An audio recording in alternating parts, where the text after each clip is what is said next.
आप देख रहे हैं YouTube चैनल क्रांतिकारी कर्मचारी के न्यूज। आपकी आवाज, आपका संघर्ष।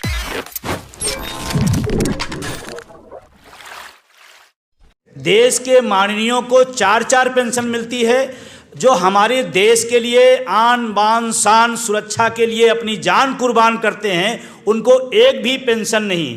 क्या नीति सही है? या कोई एक भी बताए, किसान हो, नौजवान हो, कोई भी पत्रकार साथी हो, मैं उनसे भी कह रहा हूं, आप लोगों से सवाल पूछते हैं, मैं आज आपसे पूछ रहा हूं, आप भी सहमत होंगे। दूसरा सवाल है, सरकारी पद जो खाली होते हैं वर्षों वर्षों खाली पड़े रहते हैं, लेकिन एक अभी वैकेंसी निकली है पूरे देश के लिए, जो 4 जून का सारा रिजल्ट आ जाएगा। सरकारी पदों के वर्ष वर्ष खाली क्यों पड़े रहते हैं और एमपी एमएलए के सेम डेट में भर जाते हैं? क्या ये सही है? तो अगर एमपी एमएलए के भर सकते हैं तो जो खाली पद हैं वो क्यों नहीं भरे जा सकते हैं? 4 जून के सारे रिजल्ट आ जाएंगे, ज्यादा ज्यादा 5 हो सकता है, लेकिन 6 नहीं होगा, 7 नहीं होगा। लेकिन अगर आप हमसे पूछेंगे, रेल में 9 लाख पद पिछले 7 साल से खाली पड़े हैं, क्या ये सही है? अच्छा, वो 9 लाख पद भरे होते तो हमारे आपके बीच के कोई जाते, आपका बेटा, आपका भाई, आपका पड़ोसी, कोई तो जाता, कोई तो फतेह पड़ा। तो ये गलत है। और अगला सवाल है, कोई वस्तु, कोई फैक्ट्री, कोई मालिक बनाता है तो उसकी रेट कौन तय करता है? जिसने बनाया है। अगर ये कैमरा बना है तो कैमरे की कंपनी ने तय किया होगा, उसका मालिक तय हुआ, इसकी एमआरपी क्या होगी। सही है या गलत है? इस चश्मे को किसी ने बनाया होगा फैक्ट्री ने, तो चश्मा मालिक ने तय किया हो चश्मे का दाम। कैमरे बनाया, कैमरा मालिक ने तय किया होगा कैमरे का दाम। जूता बनाया, जूता कंपनी ने तय किया होगा उसका दाम। तो किसान अनाज पैदा करता है तो उसका तय सरकार क्यों करती है, किसान क्यों नहीं करती? क्या मेरे सवाल से आप इंतबाह रखते हैं? गेहूं तय करेगी सरकार और कैमरा तय करेगा कंपनी का मालिक, क्यों भाई? क्या मेरा सवाल सही है या गलत है? ये चंद सवाल आपके बीच में आप रख रहा हूं मैं। दूसरा आपसे सामने मैं रख रहा हूं, माननीयों को इस देश में अगर कोई मुख्यमंत्री, प्रधानमंत्री, एमपी एमएलए, मंत्री बन जाता है तो क्या चाहता है? प्राइवेट गाड़ी या सरकारी? गनर कौन चाहेगा? बोलो भाई। गनर, बंगला, गाड़ी, भत्ता, वेतन सब सरकारी, और जनता को फिर प्राइवेट व्यवस्था क्यों? क्या सहमत है या असहमत है? फिर जनता को प्राइवेट व्यवस्था क्यों? ये सवाल है मेरे कुछ। अगला कुछ एक सवाल और है, कितने लोग यहां बैठे हैं, जो भी हम देश की बात नहीं करते तो इस कैंपस बैठे हैं, कितने लोग हैं जो अपने बच्चे को पढ़ाने के बाद उनकी इच्छा है, उनका सपना है कि मेरा बेटा पढ़ने के बाद 5,000 की आउटसोर्सिंग संविदा पे नौकरी करे? कितने लोग यहां सहमत हैं? एक भी आदमी जिसकी इच्छा हो कि 7,000 रुपए मैं पर मंथ फीस देता हूं, लेकिन मैं चाहता हूं मेरा बेटा संविदा में 5,000 की नौकरी पा जाए तो मेरा सपना पूरा। एक भी आदमी। क्या यह सही है या गलत है? असहमत हैं आप इससे? है या नहीं है? ये पत्रकार साथी हमारे बैठे हैं, ये भी अपने भाई को पढ़ा रहे होंगे तो ये भी चाह रहे होंगे कि हमारा भाई पढ़ लिख करके दिल्ली यूनिवर्सिटी में प्रोफेसर बने। है या नहीं है? फिर सारा चीज आपको सरकारी चाहिए, हमारे बच्चे को संविदा और आउटसोर्सिंग, जिसकी भी गुप्ता जी आपने बहुत अच्छी व्याख्या की थी। आइए, इन्हीं तमाम सवालों को लेकर के जो जनता की आवाज है, जनता की मोहर है, जनता की बात है, उसी का नाम दिया गया जनता का घोषणा पत्र। ये सवाल जनता के हैं और जनता के सवाल आज आपके बीच में हैं। ये बहुत कम सवाल हैं, यहाँ हमारे पास सैकड़ों सवाल हैं जिनको हम आपके सामने रख सकते हैं, लेकिन मैं इसी सवालों को लेकर आगे चलता हूं कि क्यों जरूरत पड़ी इस जनता के घोषणा पत्र की। ये चुनाव आ गया है, हम पूछ रहे हैं भाई शिक्षा का बजट कम क्यों हो रहा है? आप कहते हो अयोध्या में बहुत कुछ बन रहा है।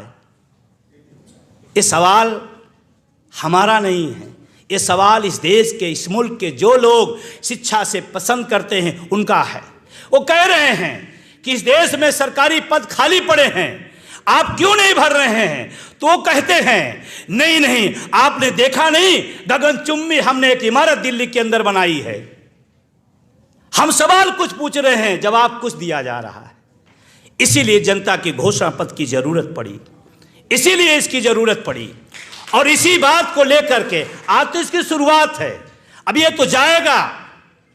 हम सब ने तमाम बार देखा होगा कांग्रेस का घोषणा पत्र, भाजपा का घोषणा पत्र, सपा का घोषणा पत्र, बसपा का पता नहीं क्या, और तमाम पार्टियों घोषणा पत्र।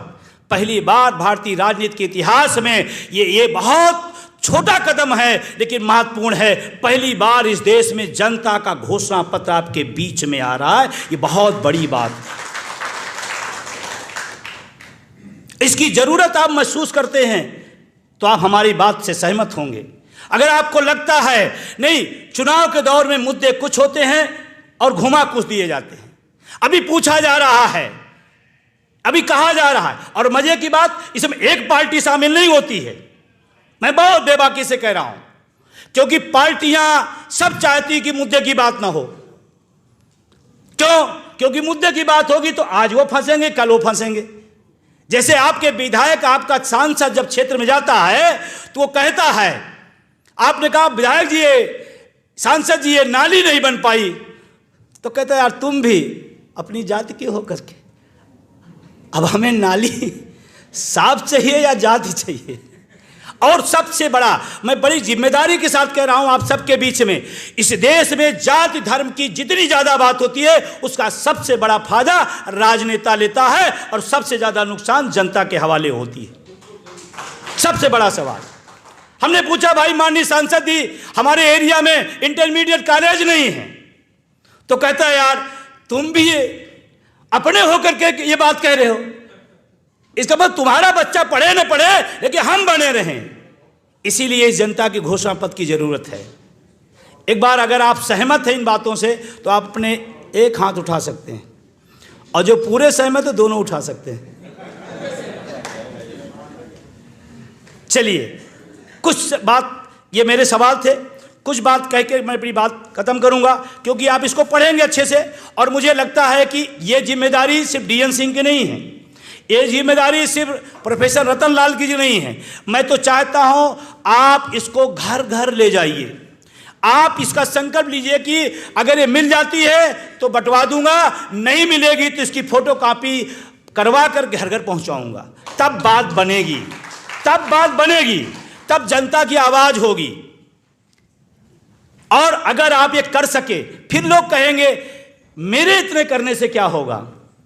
मैं बताऊं भाई साहब, लोग कहते हैं चना, अकेला चना क्या फोड़ सकता है, एक कहावत है, लोकोक्ति है, लेकिन मैं इसे इत्तेफाक नहीं रखता हूं। एक ही काफ़ी है।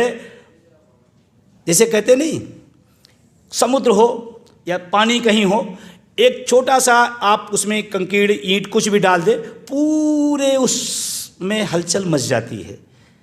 आज आप हो सकता छोटा हो, आपको लगता है कि ये बहुत छोटे समारोह हैं, तमाम लोग हैं, कहाँ कैसे हैं, लेकिन ये अभी से शुरुआत है, शुरुआत है, इसलिए आगे जाएगा, लेकिन इसमें आपका सहयोग चाहिए। मीडिया के साथी जो हैं, आप अगर देखिए, इस बात को भी देखें आप, हम क्योंकि हम इलाहाबाद यूनिवर्सिटी के हैं, वहाँ से पढ़े हैं, पॉलिटिकल साइंस से हैं, हम बच्चों को पढ़ाते हैं संविधान, हम पढ़ते थे, मीडिया लोगों की आवाज़ है, ऐसा पढ़ते थे। और दुर्भाग्य से, बड़ी जिम्मेदारी से कह रहा हूँ, आज मीडिया के आवाज़ को ही दबा दिया जा रहा है। अभी एक चैनल वाले आए, उनका मेरे चैनलों को बंद कर दिया गया। क्यों? क्योंकि इस पर आपने, अरे मीडिया नहीं बोलेगी तो बोलेगा कौन? कौन उठाएगी बात, कौन रखेगा बात? वो बात ये हो या बात वो हो, लेकिन उसको आज़ादी है इस लोकतंत्र में कि वो बात उठाए, और आप उसको बंद कर दे रहे हैं। और आपको बताते हुए खुशी हो रही है कि 1 अक्टूबर की एक रैली हुई थी, वो भीड़ इसी की है। ये भीड़ आप देख रहे हैं, 1 अक्टूबर को रामलीला मैदान में डीएन साहब जैसे कहा कि रामलीला जब से बना होगा, उसका जो इतिहास भूगोल होगा आप जानिएगा लेकिन मैं आपसे कहना चाहता हूं पूरी जिम्मेदारी के साथ कि रामलीला जब से बना है तब की सबसे विशालतम रैली 1 अक्टूबर की रामलीला मैदान में किया गया। लेकिन आप बड़ी जिम्मेदारी से बताना कितने लोगों को वो खबर मेन थीम में मिली थी? मेन थीम की मीडिया में आया था? नहीं आया, नहीं आया। आया क्यों नहीं? क्योंकि ये भी एक प्राइवेटेशन का खेल है। हर चीज हाथ में कब्जे में कर लो, ये भी उसी का खेल है।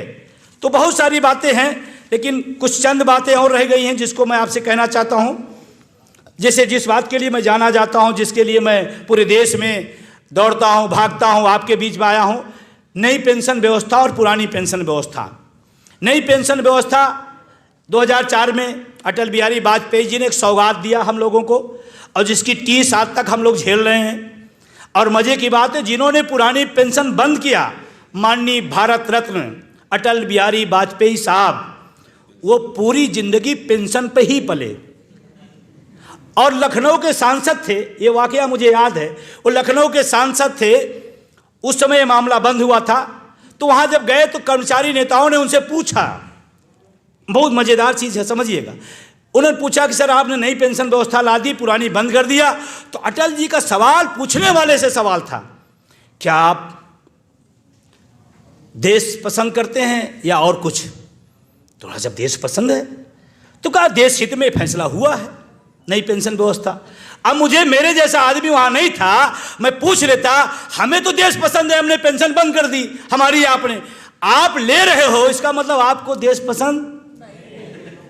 ये तो लोग चूक कर गए और ये तर्क दिया गया देश हित में किया गया। और आज भी उन्हीं के चेले हैं, वो भी एक ही लाइन बोलते हैं, शिक्षा का बजट कम क्यों कर दिया गया? देश हित में। रोजगार नहीं भरा जाएगा, किसके लिए? देश हित के लिए। हर चीज किसके लाभ में? देश हित के नाम पर। तो ये एनपीएस व्यवस्था पूरी तरह से एक लाइन में कॉर्पोरेट जगत का खेल है। कंपनियों को प्रॉफिट देने का एक तरीका है। सरकारी पैसा कैसे प्राइवेट सेक्टर के लोगों को मिलेगा, ये उनके लिए योजना है। हम इसको पेंशन नहीं कहते। कई टीवी डिबेट में हमसे पूछा गया नई पेंशन व्यवस्था को आप क्यों नहीं पसंद? हमने कहा वो पेंशन व्यवस्था है ही नहीं है, और जो पेंशन व्यवस्था है ही नहीं है तो हम उसको कैसे स्वीकार कर लें? पुरानी पेंशन व्यवस्था क्या थी, मैं आपको बड़ी जिम्मेदारी के साथ कहना चाहता हूँ। तमाम लोग यहाँ बैठे होंगे, पेंशन ही पाते होंगे। पुरानी पेंशन का जो हैसियत थी, एक कर्मचारी जब रिटायर होता था उसको जीपीएफ मिलता था। जीपीएफ मिलता था तो उसकी बेटी का जब ब्याह होना होता था तो लोग घर में बैठकर डिस्कस करते थे, इतना बड़ा बजट आ गया, कहाँ से होगा? तो वो जो सरकारी कर्मचारी रिटायर होता है, उसका जीपीएफ का जब फंड होता है, वो कहता है बेटी तुम चिंता न करो, ये मेरा जीपीएफ किस दिन काम आएगा। अपने बच्चे को सम्मान से शादी करके हाथ पीले करके विदा करता था। ये उसका सम्मान था, उसका सम्मान था जिसको छीना गया है। ये है पेंशन व्यवस्था। एक हमारा अर्धसैनिक बल जब वहां बॉर्डर पर खड़ा होता है और देश की लड़ाई लड़ता है, और जब उस पर गोली चलती है, तो जब पुरानी पेंशन व्यवस्था थी तो उसको इस बात की चिंता नहीं होती थी कि मेरा बच्चा, मेरा माँ, मेरे बाप किस तरह से जीवन यापन करेंगे। उसको पता था ओपीएस जैसी एक सामाजिक सुरक्षा है जिससे हम अपने परिवार का भरण पोषण कर सकते हैं। वो फख्र से लड़ा करता था। ये है हमारी पुरानी पेंशन की व्यवस्था, जिसके साथ बहुत बड़ी चीटिंग हुई। और आपको लगता है सरकारी कर्मचारी की बात हो रही है। मैं कहता हूं पुरानी पेंशन व्यवस्था सबके लिए है। कैसे हो सकता है आप सरकारी जॉब में ना हो, आप अपने बेटे को चाहते हैं, तो आपकी लड़ाई नहीं है क्या है? और कभी कभी ये सोचते हैं कि मेरी लड़ाई नहीं है। और आज यहां आने का एक मकसद जो सबसे बड़ा था, वर्तमान सरकार बड़े होशो हवास में मैं कह रहा हूं, पूरी तरह तानाशाह है, पूरी तरह से शिक्षक कर्मचारी जनवादी विरोधी है। और इसीलिए इसकी जरूरत पड़ी कि हम सब अलग अलग लड़ने के बजाय एक साथ एक मुट्ठी बंद करके अगर लड़ेंगे तो शायद हम सब ज़्यादा जल्दी कामयाबी की तरफ बढ़ेंगे। और इसका एक बड़ा मकसद ये भी रहा कि सारे लोग, अब किसान, जैसे किसान हमसे पूछता है, ये तमाम सवाल करते हैं, भाई पुरानी पेंशन से किसान का क्या ताल्लुकात? मेरे पिता किसान हैं, मेरे पिता किसान है। बेटा दुखी है तो बाप नहीं दुखी होगा क्या? बाबूजी बताइए, अगर बेटा दुखी तो बाप नहीं दुखी होगा क्या? तो किसान का मामला हुआ नहीं हुआ? अगर निजीकरण का सवाल विजय बंधु उठाते हैं तो आपका बच्चा जो रोजगार का फार्म भर रहा है, उसके रोजगार की बात कर रहा हूं नहीं कर रहा हूं? तो सवाल आपका भी एक नहीं है। तो ये सवाल इसलिए भी महत्वपूर्ण है। और जो निजीकरण का भूत चढ़ा है, मैं तो कहता हूं अगर निजीकरण का दौर चलता रहा तो हम लोग आजाद भारत में गुलाम नागरिक के तौर पे खड़े हो जाएंगे, गुलाम नागरिक के तौर पे खड़े हो जाएंगे। ये आने वाले टाइम में रहा। अब आपसे लास्ट बात, बहुत लंबा है लेकिन बहुत शार्ट में करना, अभी तमाम विद्वान साथी हमारे बीच में है। लास्ट बात, कभी कभी आता है तमाम शिक्षक कर्मचारी संगठन या तमाम किसान यूनियन कहते हैं देखो मुझे चुनाव से मतलब नहीं है, मैं तो गैर राजनीतिक हूं। मैं पूरे होशो हवास में कह रहा हूं, कोई व्यक्ति अगर वोटर है तो गैर राजनीतिक हो ही नहीं सकता। गलत तो नहीं कह रहा हूं सर?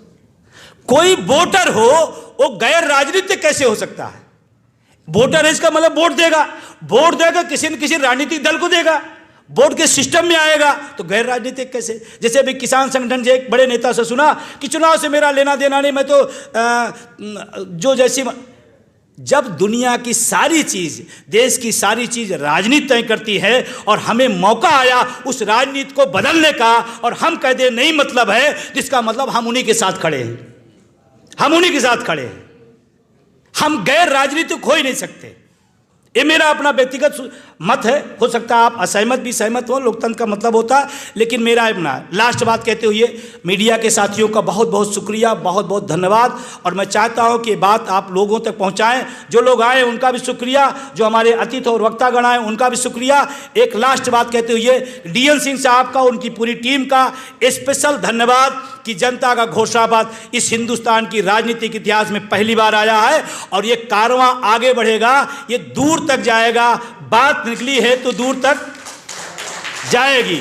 देश भर के पेंशन आंदोलन व सरकारी कर्मचारियों की खबरों से जुड़े रहने के लिए चैनल को सब्सक्राइब अवश्य करें तथा बेल आइकन बटन अवश्य दबाएं।